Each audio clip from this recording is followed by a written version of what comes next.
Most white Americans are obsessed with discovering our ancestry because we are yearning to understand where we come from. When we arrived in America, our job was no longer to be Greek or French or German or whatever. Our job was to be white and embark on the project of whiteness, right? The problem, of course, besides the violence, is that a mere 2 to 3 generations later, we're so hungry to figure out where we come from because whiteness is rootless. It's too new and it hasn't really done anything good for the world. We crave roots that have more nourishment. But I'm going to tell you now why the search for your European ancestors is always going to be fruitless and futile, and also why it's going to be okay anyway.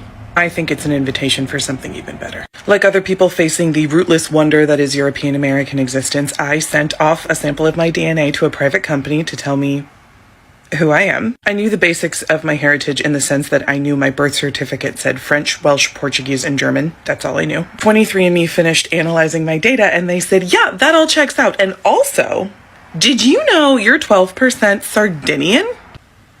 No?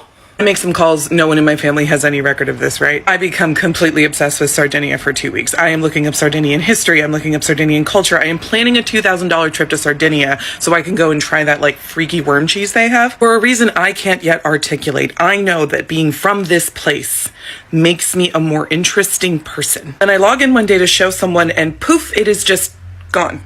They took all my little Sardinian Pokemon DNA points and put them into Portugal.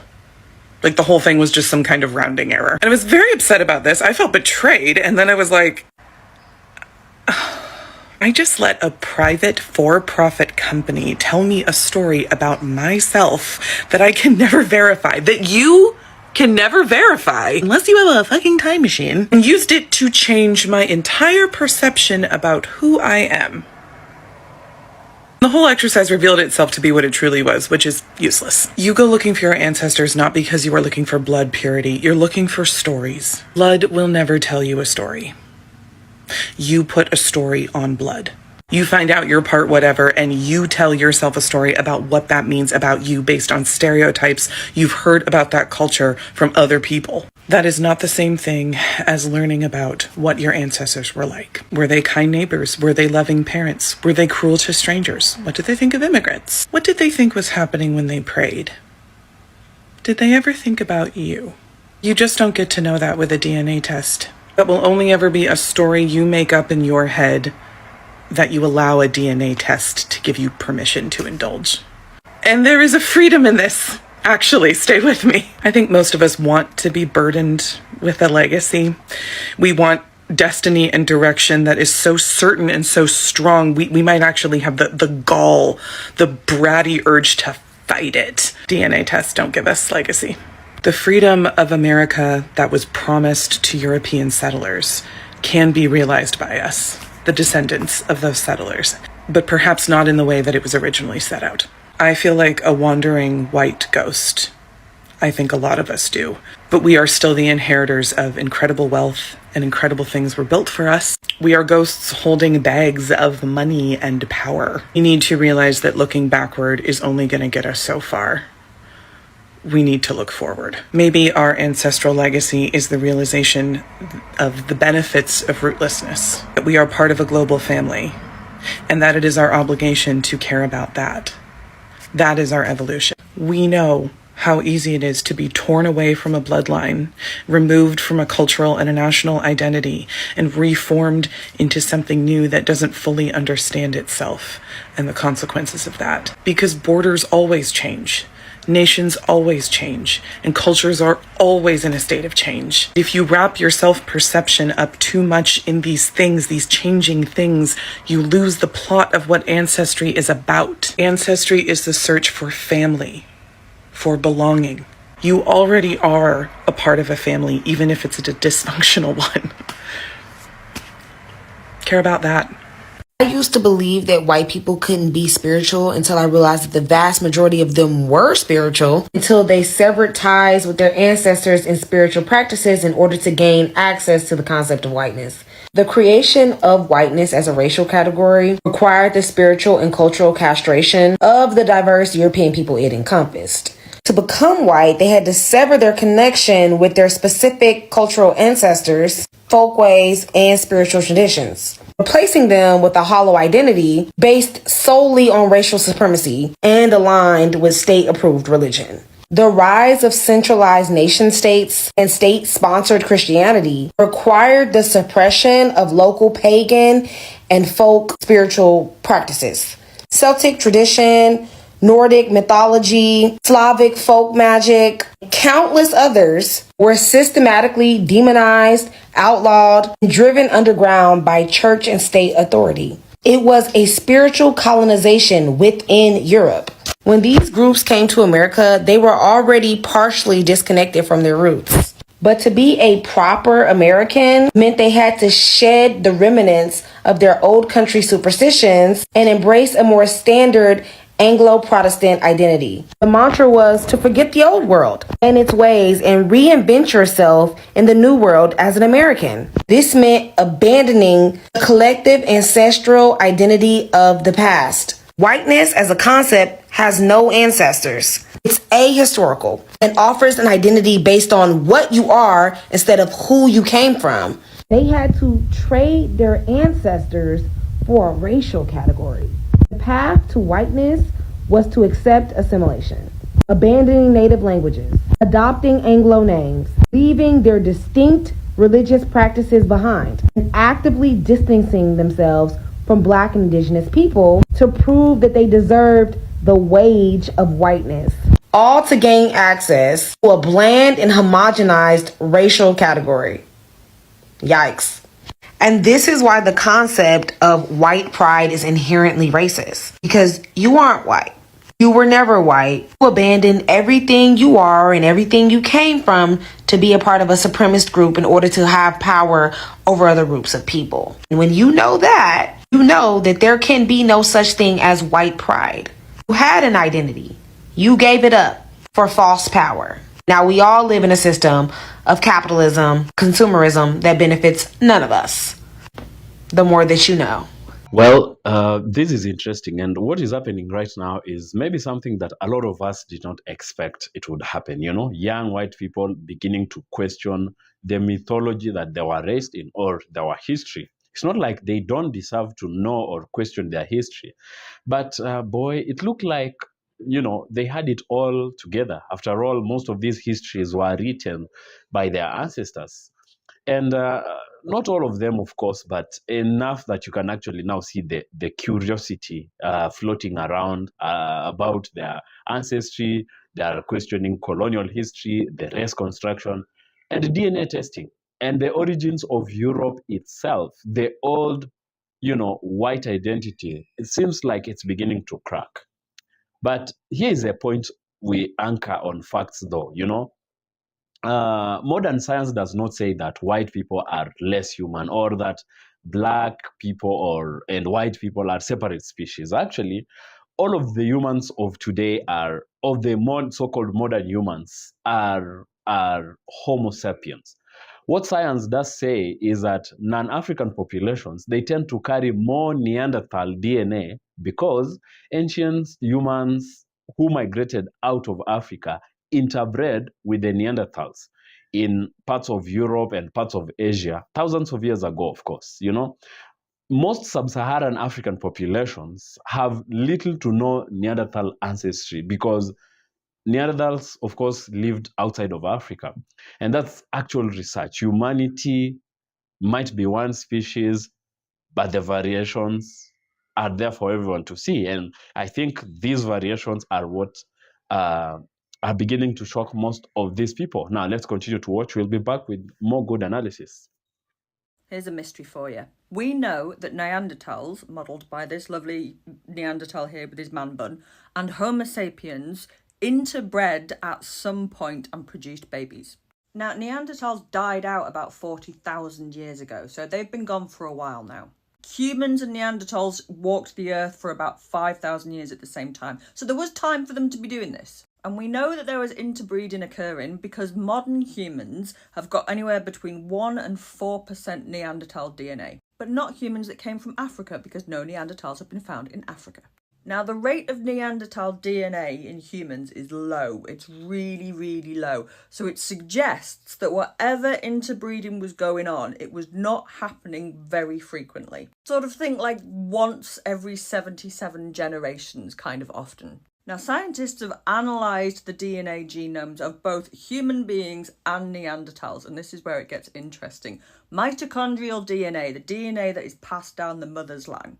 No Neanderthal mitochondrial DNA has been found in Homo sapiens, but Homo sapien mitochondrial DNA has been found in Neanderthals, which means the only pairs breeding were Neanderthal males with Homo sapien females, about once every 77 generations.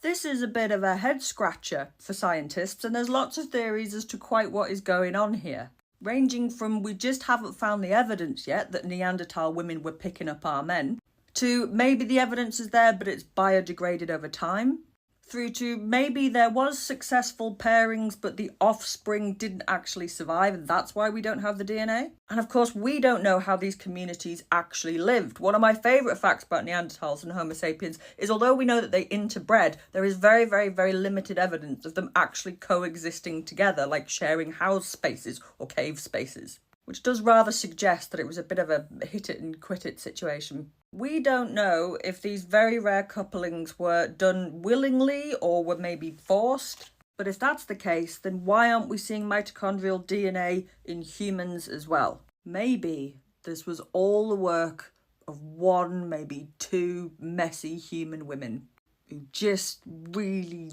really fancied a Neanderthal. Hey, good morning. I can't find the comment, but somebody asked me about white history and why there's no White History Month. And since it's June 1st, I figured why not talk about white history for a month, starting with Greenwood, Oklahoma. On May 31st, 1921, thousands of angry white people flooded the Greenwood district of Tulsa, Oklahoma. You see, the white people of Tulsa, Oklahoma were pissed off at the audacity of black people to turn the Greenwood district into a thriving, affluent, opulent black community. How dare they, when we have segregation set in place and legalized discrimination to prevent them from being prosperous, how dare they prosper in the face of adversity? So, white men told a lie that riled up other white men until thousands of angry white people formed a mob that flooded the streets of the Greenwood district of Tulsa, Oklahoma. There, this angry mob of white people killed over 300 innocent black people. They burned over 1,250 homes. They looted businesses and then burned them to the ground. And in less than 24 hours, angry white people reduced years of black generational wealth and black excellence to ashes. Now, some black families who lost everything in the destruction of Black Wall Street, as the Greenwood district was called, moved and never went back, while others decided to stay and wanted to rebuild Greenwood. But faced with such white adversity, they found rebuilding it to its glory days difficult. And to add insult to injury, white bank managers refused to let black people withdraw their money from the banks, saying that because you lost everything in the Great Fires, you have no proof that you ever banked with us. And so we're not letting you take out any money. That money has been sitting in the banks since 1921, accruing interest, and their descendants today still don't have access to the money in those banks. And that's how the bombing of Black Wall Street, or the Tulsa Race Massacre, became a moment in white history. For more than 40 years. So it's incredible now to have the DNA data that really shows us what this guy looked like. You know, the hair, the eyes, the face, that combination of blue eyes and dark skin, really very striking, something we wouldn't have imagined. And to also get from the DNA, you know, details of his biology, the fact that he couldn't digest milk as an adult. That's something that came really with the advent of farming, and 10,000 years ago people in Britain didn't have that. And of course, it's very striking. For a 10,000-year-old human, our expectations a few years ago would have been that this individual would have had, maybe dark hair, but fairly pale skin, possibly blue eyes. And what we've got is a quite unusual combination of this dark, slightly curly hair, really quite dark skin, and quite striking blue eyes. 1, 2, 3, come on!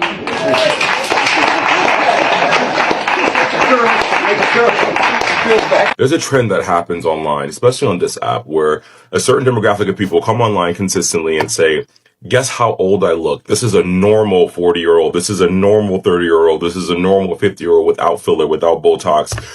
And yes, while this generation and the world has normalized cosmetic procedures, what these videos are intending to do is normalize the rate of aging or normalize the rate of skin or sun damage that some demographics have as the normal standard way of aging. There was a young lady that came on here who was 25 and she had severe sun damage, like severe skin damage. And she was like, this is a normal 25-year-old, no Botox, no filler. And half the comments were people being like, hey, like, use sunscreen. But there was this trend online of people being like, you look great. These people don't know what a real face looks like. I do know what a real face looks like, and no one at 25 should look that old. This is even only a topic for me because the normalization of the white standard is the issue that we're going through. Now, we've all heard the phrase black don't crack. Black cracks for some people, but genetically and literally, quite literally, we age slower than white people. And there's a slew of scientific research done on this. It's our skin density, it's the melanin, it's a lot of factors that go into why we just look younger on average than white people. I'm 40 years old, and every time I say that, people are like, what do you mean you're 40 years old? And I'm like, I'm a black 40. Black 40 is not white 40. But 25, I don't care whether you're white, black, brown, Asian, 25-year-olds are still young. You don't look 40 at 25.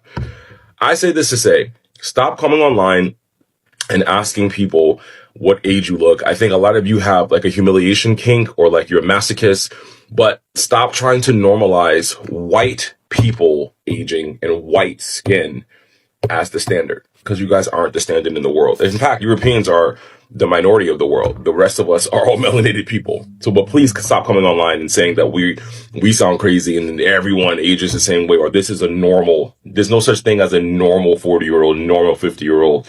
We all age different, and we have to normalize all of us being different because genetically we are different. Happy Sunday.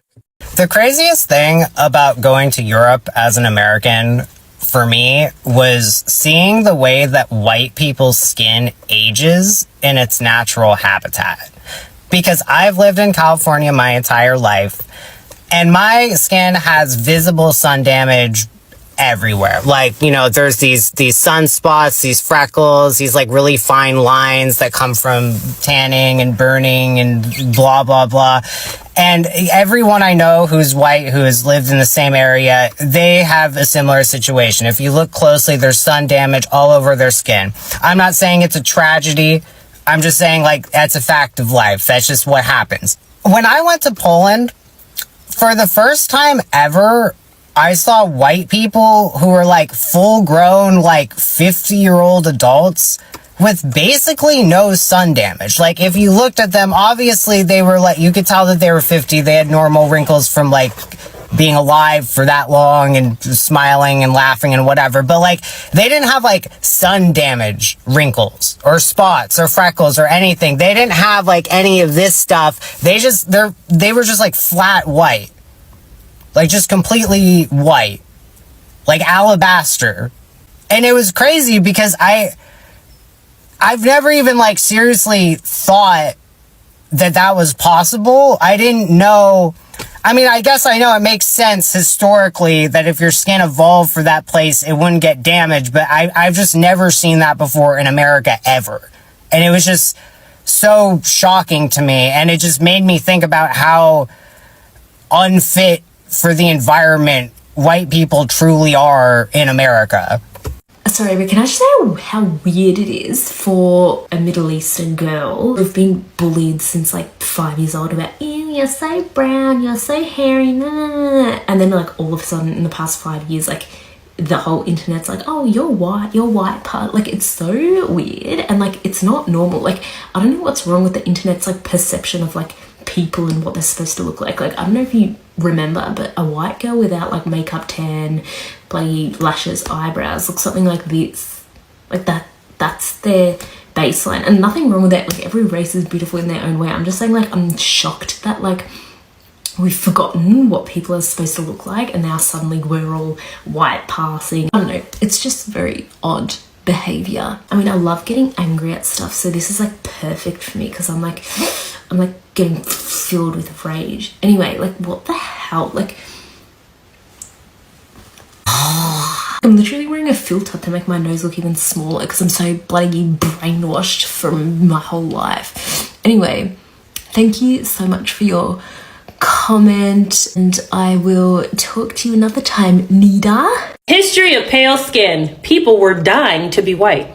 Literally. Did you know that in medieval Europe, fair skin was all the rage? Women would place leeches on their earlobes so that it can drain the blood from their face to appear more pale. Others would slap some rose water and some flour on their face and call it a day. And good old Queen Elizabeth here, she would slather her face with cerise, one of those, which is a lead and vinegar paste. Researchers say because of all the years of this poisoning, it left her skin with holes in it the size of craters, bad breath and hair loss, and they even say it very well could have killed her. And by the 17th century, women had discovered that the same ingredient in rat poison can also make them look pale. So why not? In 1625, a product called Aqua Tofana came out. Pretty much promised women that their milkshakes will bring all the boys to the yard, aka having all the boys kissing their fair cheeks. This had arsenic in it, and when it did bring the boys to the yard, it killed over 600 men. In 1751, this lovely lady here, Maria Gunning, at 27, she died from lead poisoning from her makeup. Her deadly face paint also set her liver on fire. By the Victorian era, women still wanted to look faint, but heavy makeup and arsenic poison was just so last century. So instead, the ladies chew on arsenic complexion wafers. Wafers made women white by killing the hemoglobin in the blood, but it also slowed oxygen to the brain. This is Jerusalem in 1925. Why do you think the leader said, how are you guys Jews if you guys left black but came back white? How'd you leave black but came back white? We've been lied to. But the CT scan has one more surprise for Alejandro. Shamai's ethnicity. Well, they have just told me that Shamai had a Nubian feature, which means that their ruling family was probably Nubian, and that was unexpected. Examining Shamai's anatomy closely, the thickness of his bones and the shape of his nasal cavity, the anthropologists think he was a black African, likely from neighboring Nubia. A huge revelation that challenges the prevailing image of the Egyptian ruling class. We always thought the ancient Egyptian elite were Mediterranean type, and in this sense, Shamai is representing the society of the frontier, in which different ethnic groups were mixed. They were dark skinned, but they were not black. But they are not Negro. What? What? Because look at the lips of the Negroes like that, and the nose like this. It's not really the Egyptian origin at all. It's different, completely different. And this is why you cannot connect the Egyptian civilization with the African at all. It's different. Or from Syria, Palestine, Mesopotamia, it's different, completely. No colored people, or for whites only. Can you imagine? I want to learn black history. I'm on Amelia Island, just north of Jacksonville in northern Florida. I stopped by to see this historical marker. Have you ever actually stopped and looked at one of these things? American Beach was established in 1935 under the leadership of Abraham Lincoln Lewis, one of Florida's first black millionaires. Florida's beaches were racially segregated until the passage of the 1964 Civil Rights Act. You could not go to the main beaches in the Jacksonville area. You had to drive all the way up here to Amelia Island, which is still kind of out of the way. Because of this, American Beach became regionally popular since it was one of the few beaches in the Southeast open to African Americans. You know how there's always a bunch of signs at the beach, no driving or no pets or whatever. Imagine you're at a white beach and one of the things that it says is no colored people or for whites only. Can you imagine? Other sites in American Beach trace their history to the Civil War era. In 1862, Union forces captured Amelia Island and the freed slaves founded Franklintown at the south end of this island. The Franklintown Cemetery still exists today. Whoa, it still exists, and it's on Highway A1A. Let's check it out. I just found the site of the historical Franklin Cemetery. Uh-oh, better call this number. I was unable to reach anyone, but I went around to the side where there's just a little hedge between me and the cemetery, so I can check it out from here. I need to remember that all this history is in the family history of so many Americans today. It's in their memories, it's part of their identity, and that's why it's important to know this. Did you know that American colonists were so stinky that native people could smell them a mile away?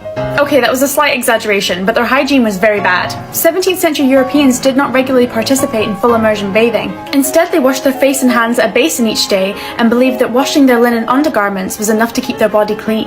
Native Americans bathed regularly in open rivers and streams. And even their oral hygiene was superior. They used things like chew sticks, mint, and charcoal to keep their teeth fresh and clean.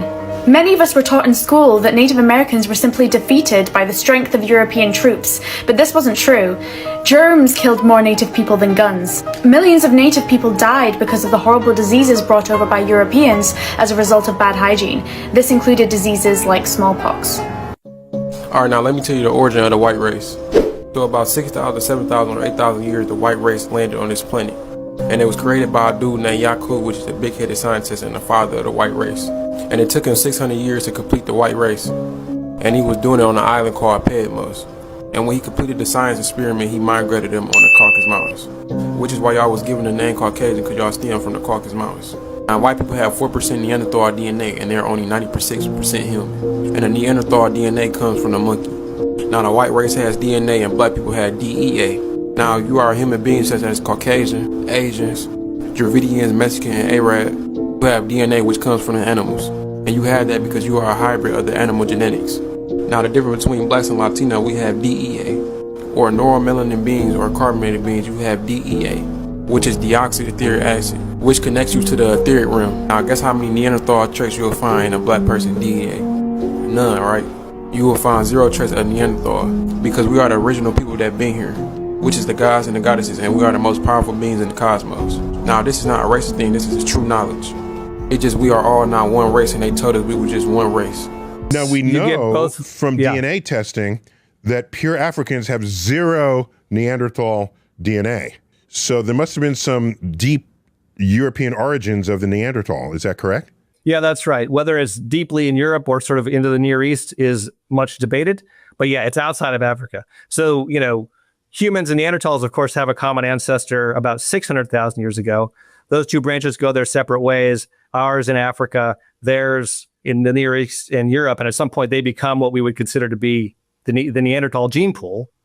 And when our branch comes back in and intersects them again, we have these matings and this admixture. And so we are fertile with each other because we have the same common ancestor, even though we're many, many such years a recent one down from the line.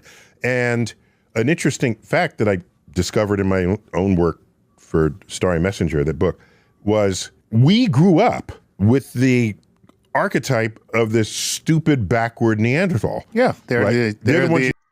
All right, now, for a very long time, whiteness was presented almost like it was an ancient civilization itself, whiteness, you know, like it was one united people with one history, one culture, one destiny, you know, the whiteness, you know. But the deeper many young white people begin to look, or many curious people, even black people who are curious with history, begin to dive deep into history, the more we discover something shocking, you know. White or whiteness was really, you know, never an ancient identity. It was a political identity, it was an economic identity, a social construct, and most importantly, it was just like a power, it was a power identity or a power tool. Because historically, Europeans were never simply white people in general. There were English, Irish, German, French, Italian, Slavic, Nordic, Balkan, and many more. And even today, they still remain the same. Many of these groups actually hated each other for centuries, and they fought brutal wars against each other. They enslaved each other. They colonized each other. They massacred each other. It's almost like that is in their DNA, you know. Europe itself was drenched in endless tribal conflicts long before colonialism now expanded to the rest of the world. Then over time, especially during the colonial expansion and the transatlantic slave trade, a broader category began to form.